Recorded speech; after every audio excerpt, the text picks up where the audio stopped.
Okay, guys, so we're going to do this rapid fire because it's Friday before spring break. It's 2:30 and I'm still here. So that's how dedicated I am to you guys and to this class. To review and add to our understanding of Europe before the Great War and during the Great War, I am going to present to you more elements of mass society. Okay, so what do I mean by that? Well, we know what mass society, the proliferation, the strengthening of mass society politically being democracy. Democracy is spreading. People are getting the vote. Women are agitating for the vote. There's more consumerism. There's more stuff. There's more literacy. There's more education. There's more newspapers. There's all these things that build a nation. Like if you think about nationalism, it really helps to have like a national newspaper that everybody reads in the morning coffee house when they're drinking their coffee that was cultivated in Africa using forced labor, right? So everybody kind of is being brought up in this mass consumer society that comes about pre World War I. We've talked about that a great deal, like consumerism, the proliferation of department stores, and like the bon marché and all that good stuff. Mass consumerism. What Emile Zola called I thought this was funny. Emile Zola called department stores the cathedrals of modernity. The cathedrals. So think about cathedrals way back in Renaissance times, right? Building all those cathedrals. How in the medieval era they built all these cathedrals, and they took hundreds of years to build. Bon Marché at the end of the 19th century, at the fin de siècle, Europe, the department stores have become the cathedrals of modernity. So I thought that was particularly fascinating. But what I really wanted to talk to you guys is about, how we discussed how World War I started out like this great game to Europeans, right? This great game. Well, one of these elements of mass society is games. No, not that kind of game. Not Call of Duty Trench Warfare, although Call of Duty Trench Warfare would probably be the most horrendous, depressing game. Like, you wouldn't even really die from like getting shot in the game. You would probably die from gangrene and trench foot and maybe some poison gas, and it would just be a horrible, horrible game. I'm glad Call of Duty has not done a World War I trench warfare game. That would be really depressing. No, what I mean by games is literally games. Okay, so sports become this vehicle for nationalism, and I'm going to explain this. So this is a political cartoon from Punch magazine, which is a very famous magazine in England.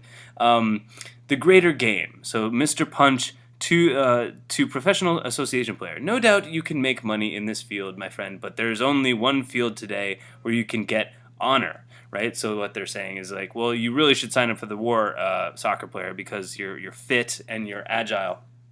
And really, the idea of gaming and of participating in games, was a phenomenon that became linked to modern transportation, because think about it, you build a soccer team and you can travel to Liverpool, you can travel to Manchester on the rail line, and it's much easier to kind of like create a league that way. It's also attached to the modern city, right? Think about Manchester United. Okay, that's the first thing you think about when you think about Manchester. You think about Man U, the soccer team, the football team. And also it's tied with the increase in leisure time for the upper middle and lower middle classes, right? The upper class, still the aristocrats, they have lots of leisure time, obviously, because they don't work. The middle classes, especially the bourgeoisie, the upper bourgeoisie, they're making lots of money, so they have lots of leisure time, they can go on vacation. And the petite bourgeoisie, the lower middle class, right, they still have some expendable income, so they like to go to these games. And interestingly, I'll get to this in a second. Sports and empire become linked, okay? So just think about it this way. Not that one. Think about a hard-riding, athletic, upper-class Englishman playing sports at Eton and Cambridge and then going on to expand the British Empire, right? So we talked about like one of those offensives in World War I being kicked off by a soccer ball. They actually had in the first Christmas there was what they called the Christmas truce, and they actually, the Germans and the English, like, kind of called their own truce just on Christmas Day, and like played soccer together, and like traded addresses and stories, and sat down for a whole day, and then the next day they went back to killing each other. But they had this one day, but it was the first Christmas. Remember, the war starts in August and September of 1914. So Christmas 1914, they were still expecting a kind of short war. But the next year, in the Christmas of 1915, this did not happen. Definitely not. It's interesting. They reenact this, I think, every year on the Western Front in France, which is kind of cool. But I'm talking about this. Obviously, this is a artwork by Otto Dix, who painted a lot of really horrible stuff about World War One. But kind of pushing through into this mix of brutality and nationalism and this horrible, horrible war that we've been studying, pushing into this like competitive war and all the rivalries that we've been talking about, the industrial rivalries, the political rivalries, the imperial rivalries. Pushing through all of this were cultural elements, and these are all cultural elements. So the ideas of sport, of competition. The first automobile race was in 1894 in France. Interestingly, there were electric cars that participated, and excuse me while I smack my head, because if there were electric cars in 1894, it just boggles my mind that we have use gas guzzling, carbon emitting cars today, and we can't seem to get our act together in that. But another big thing that was tied to the liberation of women and the upending of gender, were bicycles. Okay, and I'm going to explain this. So bicycles were proliferated before cars. And this is a picture of the Tour de France, or a painting of the Tour de France, first Tour de France in 1903. Bicycles were hugely popular. They were like the cars before cars. I mean, if you think about it, like personalized transportation, they really came around in the 1880s, 1890s, and they were a huge hit. It liberated women, though. This is one of the big things that like kind of is so revolutionary about the bicycle. Not only is it personal transport, but it liberates people and it liberates women. Look at what they're wearing, first of all. I mean, how kind of crazy would this be around the turn of the century, and how much of a threat was this to men, and especially the men who believed in the kind of what's called the cult of domesticity, right? That women exist in a separate sphere, that the genders should be in a separate sphere, that the men should go off into their dark dens and smoke cigars and drink whiskey and talk about politics, while the women stay in the kitchen and work. Now this right here, including education, including all the different professions that are opening up for women. The bicycle is one of those facilitators of women's liberation around the turn of the century that leads to feminism, that helps encourage feminism, that helps encourage these things that are going on. And it's incredibly controversial because bicycles literally force a change in women's clothing. Like, you have this is from a Sears catalog in America, but the same thing was happening in Europe. 1897, these walking bicycle suits. Okay, so you have these new suits, and men feared that this innovation might somehow compromise women as the angel of the house, right? This separate sphere, cult of domesticity, this kind of middle-class domestic ideal that the woman was supposed to raise the child and the man was supposed to go off to work. But largely, the petite bourgeoisie, the lower middle classes, and even in the middle classes, they're realizing that if they're going to pay for all this stuff, if they're going to pay for vacations, if they're going to pay for childcare, if they're going to pay for education, they need two incomes. So a lot more women need to work. And so it's just interesting that these new fashions come around to help encourage women to buy a bicycle so that they can go to work. And look at these school-aged kids. These are school-aged girls in, I believe this is France, that are obviously like at least middle class, petite bourgeoisie, from petite bourgeoisie families, but they're going to school. They got their lunch boxes, and they all have bicycles, and especially, I mean, where do you think they're getting all this rubber from? By the way, they're getting all this rubber from the Congo. So that's interesting, because synthetic rubber wasn't uh, invented until during World War One. Because of German scientists, scientists literally had to invent synthetic rubber because all their rubber supplies were cut off by the blockade by the English. So the bicycle is freeing the woman, and this revolution in fashion also frees women from the corset, right? This corset. I mean, like, nobody's waist is that small. Okay, nobody. I mean, like, it's just ridiculous. Like, the whole corset thing from like the 19th century and before was just ridiculous. I mean, like, we've talked about this. Women would literally pass out because they couldn't breathe, and because of the bicycle, because of women's liberation, because of feminism, you have someone like Coco Chanel being able to come around and revolutionize women's fashion into and using breathable fabrics and loose fitting fabrics that still accentuated the figure. And it's even though that she's a raging anti-Semite and she helps the Nazis, hey, she revolutionized fashion. Okay, so let's not forget that. So sports and these all these things that are bringing about these new innovations like the bicycle, right?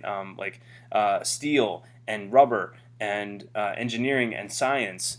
It's all helping to change culture, to change gender roles, to change the way that people relate to each other, and it also is, kind of feeding into that whole, like, kind of the world is turned upside down feeling that the Europeans are feeling.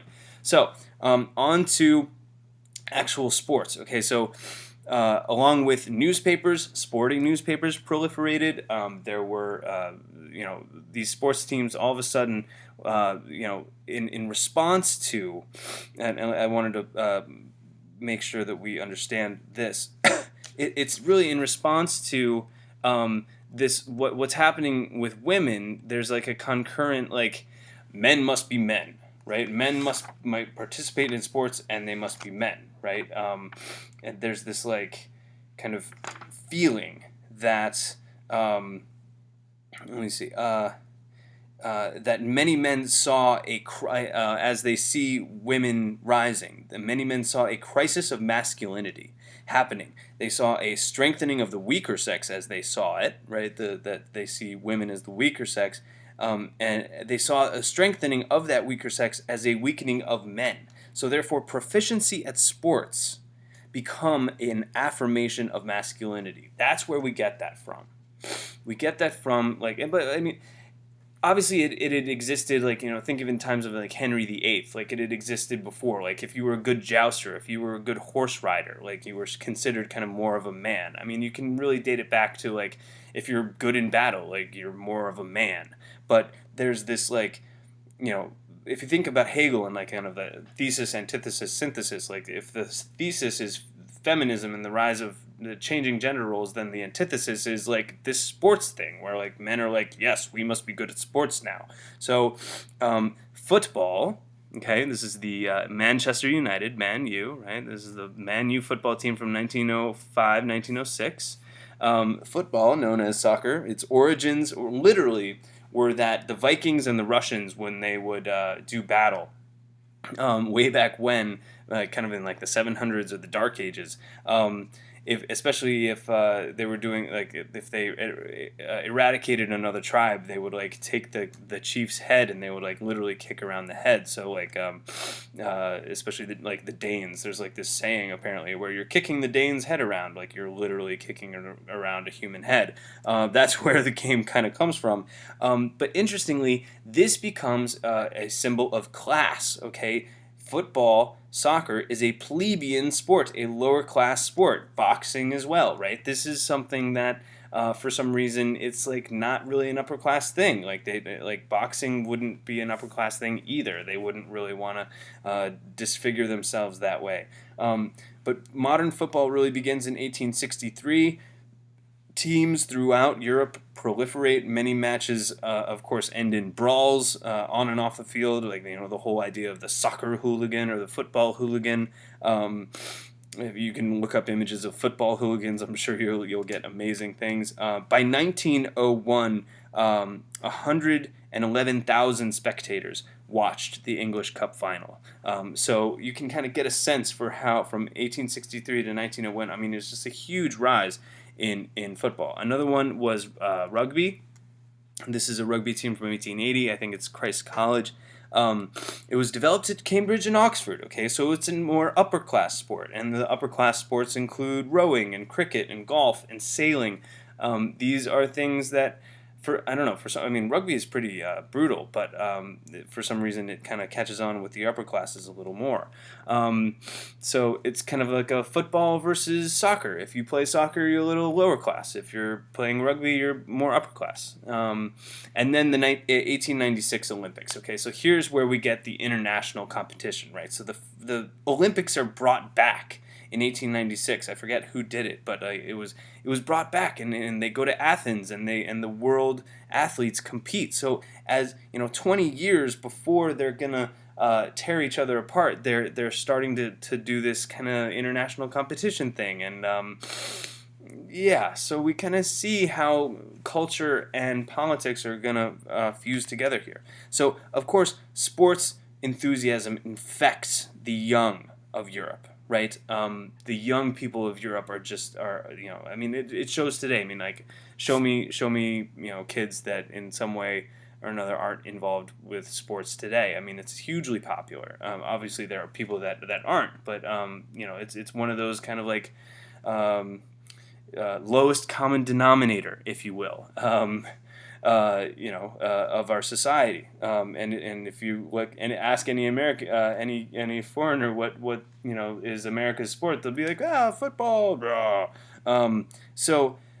We have things like the wandering youth clubs in Germany. They were called Wandervogel. Basically, they're like kids going on camping trips, but it was like seen as like, oh, you are more of a man. You're getting into nature, and you're going on the wandering youth camping trip. We also have the Boy Scouts. The Boy Scouts start before the World War I. The Boy Scouts, this is Lord Robert Baden-Powell in 1908. He hoped to develop among boys a spirit of self-sacrifice and patriotism, and generally to prepare them to become good citizens. And their motto was, be prepared. So, the Boy Scouts, the Olympics, rugby, football, national sporting newspapers, cycling competitions, bicycles, automobile races, the great game, all this reflects the mood of aggressive nationalism, right? I mean, like, we've got Queen Victoria right here looking at Kaiser Wilhelm being like, oh, no, you don't, I'm going to get this part. And, China's like, stop.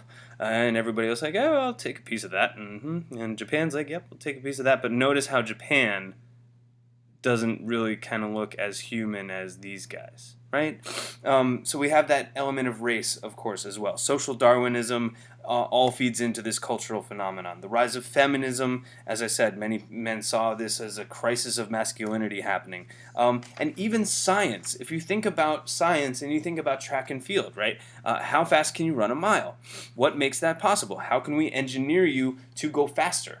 If you run a mile in 6 minutes, why can't you run it in 5:45, right? Do you need a better shoe? Do you need less clothing? Like let's use this. Okay, so let's use progress. The idea of progress. So that idea of progress is still alive and well, but it's just like kind of going in different directions. This illuminates class as well in Europe before 1914, right? The upper classes still have their cricket and their horse racing. They called horse racing the sport of kings. But the working classes now have soccer, cycling, gymnastics, boxing. So that reflects democratization as well. I wanted to point out a few other things that I learned about this week that I wanted to share with you guys. Not learned about this week. I knew about this stuff before, but I just now have time to share it with you.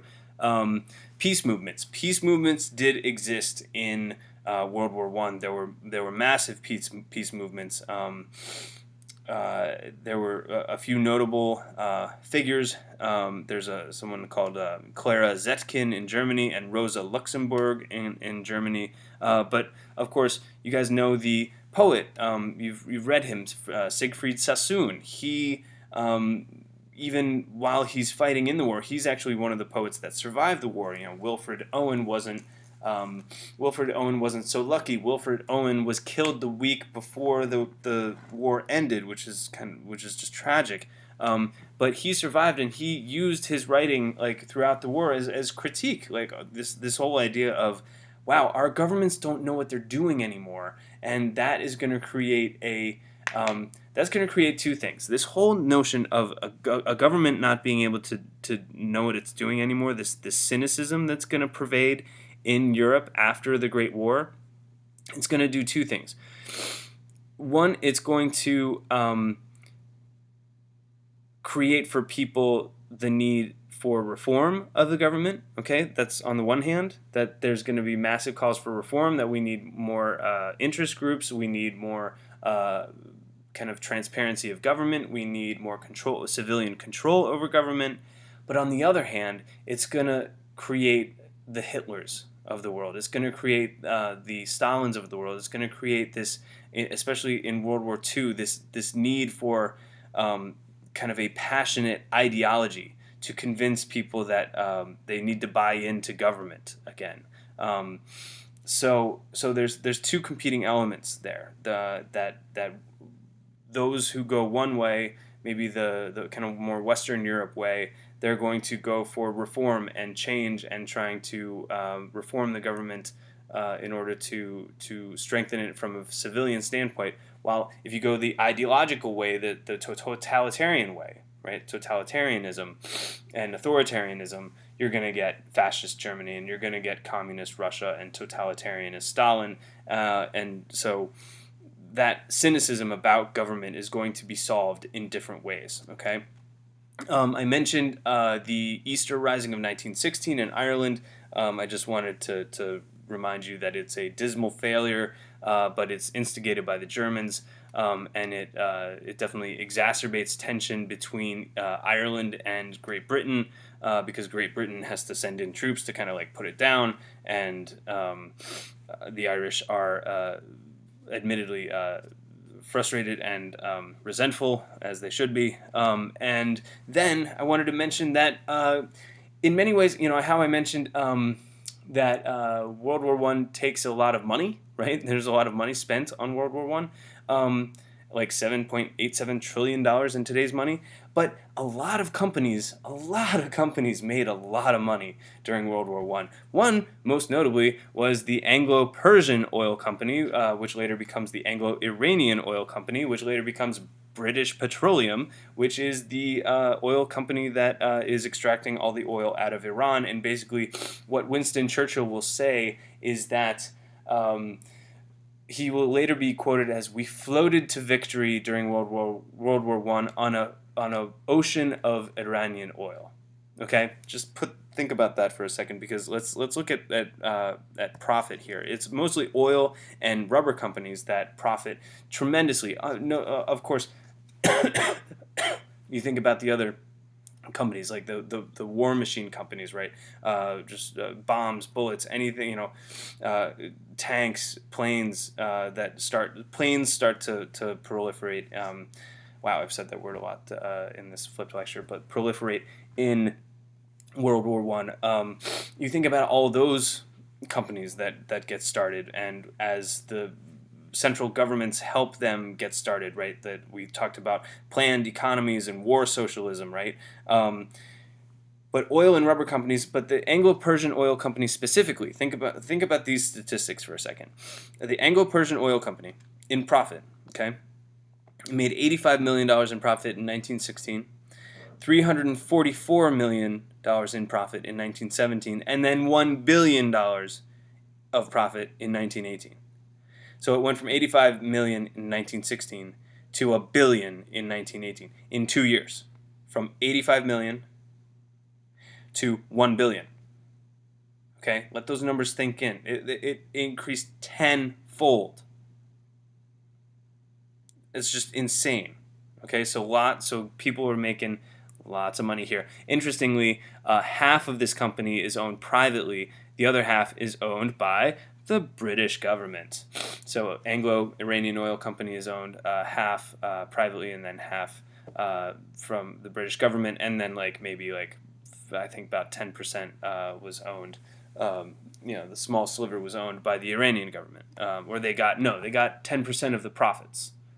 I think they got 10% of the profits. It depended on the deal, but it was not very much. Okay, last points here. Women, they are absolutely essential to the war making process. They are working day and night, as they say. Women are working day and night to win the war. We need 25,000 pounds immediately for the Women's Wartime Fund to provide restrooms, canteens, hostels. But of course, women, they get paid less. They receive lower wages, and this allows many employers to reduce expenses and increase their profits. So there's war profiteering going on, especially off the backs of these women who are working day and night. And so women strike in 1917 across Europe, which is kind of badass in my opinion. Here's another poster: National Service, Women's Land Army, Godspeed the plow and the woman who drives it. And of course, you have war propaganda and censorship. And I just wanted to read a couple things about censorship. Censorship prevented the population from knowing about the staggering death tolls or about the strategic blunders of the generals. Okay, so one Parisian newspaper assured its readers that at least those killed by German bayonets will have died a beautiful death. In noble battle with cold steel we shall rediscover poetry, epic chivalrous jousting. Other papers emphatically related that half the German shells are made of cardboard. They don't even burst. And that the German corpses smell worse than those of the French. So in Britain, Lord Northcliffe, who was the press baron, named by the British government to provide the public with reports of the war, he described the trenches. Okay, this is the Lord Northcliffe, the press baron of Great Britain, described the trenches where health is so good and indigestion hardly ever heard of, the open air life, the regular and plenteous feeding, the exercise, and the freedom from care and responsibility keep the soldiers extraordinarily fit and contented. Wow. Okay, so here's an Irish piece of propaganda, Irish poster, and I love this one. Britain is fighting for the freedom of Europe and to defend your mothers, wives, and sisters from the horrors of war. Enlist now.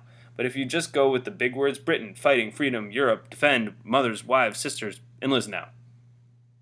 I think that's great. Okay, and remember, last point, Germany home front. Okay, here's Walter Rathenau. He kind of single-handedly keeps the German government going. He kind of takes over for the Kaiser when the Kaiser is just being inept. And he's the guy who he's thinking forwardly. He's like, we're gonna need rubber. Try and make synthesized rubber. You know what? We're gonna need nitrogen. Try and synthesize nitrogen out of the air. He's that guy, and he's Jewish, and he's gonna get killed in 1922 by the kind of the proto Nazis. But remember, the Germany home front, it starts to fall apart in 1917. We're gonna need to keep track of this. You did a DBQ exercise on it. In 1917, there's rumors of unrestricted submarine warfare failing. There are too many casualties coming home. There's more open critique of politicians. The Reichstag tries to pass legislation seeking peace, but the government is essentially just a military government by this point, and they ignore it. And then everything really breaks down after the offensive of 1918 fails. There are strikes at home. The socialists are emboldened. They become they start taking more risks with calling strikes and calling for the government to step down. There's inflation. There's hyperinflation. There's food shortages, and at the end, there's essentially political revolution. Remember, the Reichstag will assert itself. It strips power from the Kaiser. The Weimar Republic is declared, and the Kaiser flees and abdicates. And of course, he blames Germany's downfall on socialists and the Jews. So, there were some other points that I wanted to make, but I didn't make them in this lecture about Cubism and about Cubism and art. I will try and make those points when we come back. But just when you think about Cubism, okay, and you think about let's go to this. Let's go to let's just go to a George Braque, or let's just go to that Picasso, the Demoiselles d'Avignon. Let's go to this. Okay, if you think about this, remember I talked about this kind of loss of perspective, right? That there's no more linear perspective, right?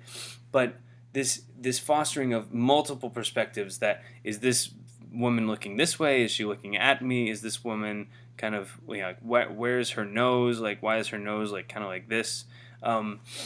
This is going to be a kind of like, you know, if you think about it, a multiple perspectives. If you have multiple perspectives on something in art or literature, that that is typical of modernism, and Cubism is part of modernism. That's typical. These multiple perspectives.